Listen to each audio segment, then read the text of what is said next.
Thank you so much, everyone, for staying with us. The issues of 2019 and how the conduct, the issues of vote buying, insecurity may impact negatively on that crucial election has gotten our attention tonight on the program because IRI and NDI have come out to say if Nigeria does not watch it, that may impact negatively on the forthcoming election, considering what happened in the Ekiti governorship election, where issues of vote buying became a very big one across the election observers and the media widely reported how votes were bought in that election. So our panel tonight on the program, a media entrepreneur and a presidential aspirant, Mr. Alistair Shoyode, and also Professor Usuji Medaner, a legislative consultant and researcher, and also a strategist, also a member of the APC. Thank you so much, gentlemen, for your time on the program. Let's continue with the conversation. You were on a trajectory, Professor, before we went on that break, and I'll allow you to quickly end what you started. If you hear some of the conversations around how the opposition parties are coming together, the issues of the third force, and how they want to take out the ruling APC, should the APC, and perhaps if Buhari gets the ticket, should they lose their sleep over this matter? Shaun, if you, from the clips you played before we come back from this break, you had the president and talking about participatory democracy, as we are discussing here in the studio too before we come back, what happened with the Labour Party in the UK. This is the same system, and this system actually is a system that will make the opposition to be irrelevant in the sense that you allow the people to participate from the grassroots. Let me tell you what happened in 1993. That's why you see a lot of people believe in June 12th, because they participated right from the primaries to the general election. It was option A4. And the other APC member in Osun State, you heard what he was saying, and it went peacefully, without much even security in that place. So if you allow the people to participate, to select their own leaders or to elect their own leaders, it will be simple and clear. The other fears we have, you know, before this time, same organization, that is those Western organizations, predicted that Nigeria would not even see the 2015 to hold an election, and the whole election held in 2015. Right now, we are going to 2019, and you see a lot of arrests the securities were making in those flashpoints, and prosecution is going on, and a lot of things are being uncovered. You see the arrest of people coming with weapons into the country. What we should do, the political actors, I think they have to come together to agree, because politics is not just about do or die.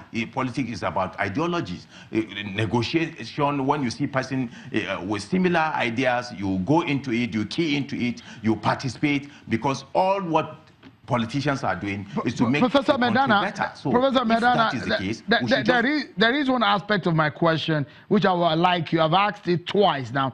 Let me ask it again.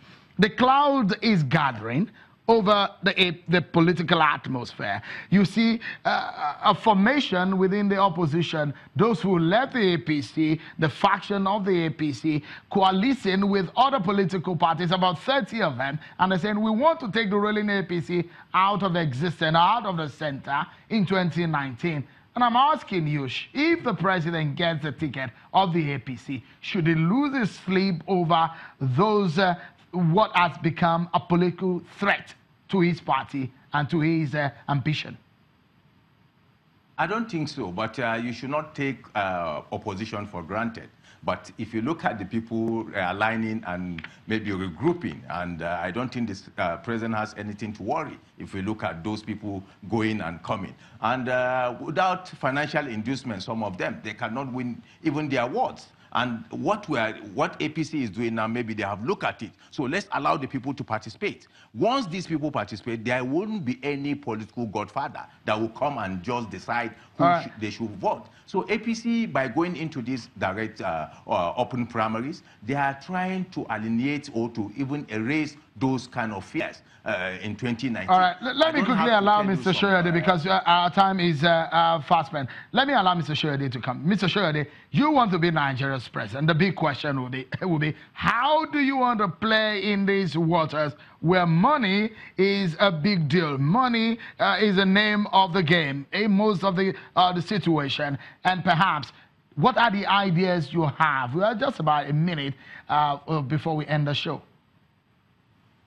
Well, thank you very much, Mr. Sharon. There is no doubt that money is playing a major role in the Nigerian politics. But I want to believe as well that the electorate, almost 70 million that have already indicated their interest to vote in 2019, will have the opportunity and begin to really gauge all the candidates from the old political basket to the new political basket to say, what do we really have to offer to the Nigerian people? My ideology is something called the yes factor. The yes factor basically is taking into consideration the youth of Nigeria, our economy, our education, our enterprise, which included agriculture and the health. We're talking about employment, which is another E. We're talking about taking care of our elders, which is another E. We're talking about all these things that we're talking about. To create those jobs, we need the expert.